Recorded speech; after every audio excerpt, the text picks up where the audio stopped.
Balam zordur da hər şey. Təmiz hava, nasıl şikarını. Nəmi?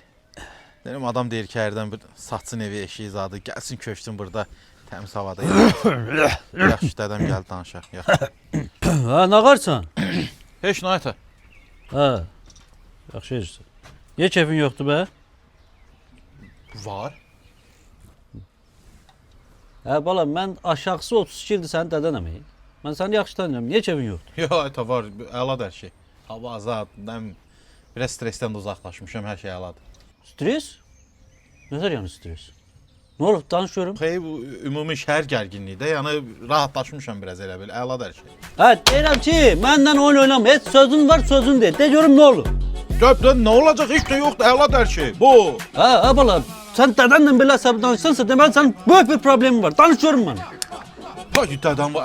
Ay kişi, yoxdur problem zadım bu. Gəlməyək bu evə. Hə, ev deyim, sən gəlib məndən burada höccət edirsən. Hə, sən bu qoran başını tıpartadaram ha. Hə, getdim evə. Hə, rəddal heç gözüm səni görməsin, hə. Görməz. Küçük, gəlib hancı qancıqla dalaşır, gəlir əsəbini tökür bizim üstümüzə. Fəxrəndə yeməyi bir nəfər elə, bu gəlib poxun yeyəcək küsədə. Bundan nə var idi,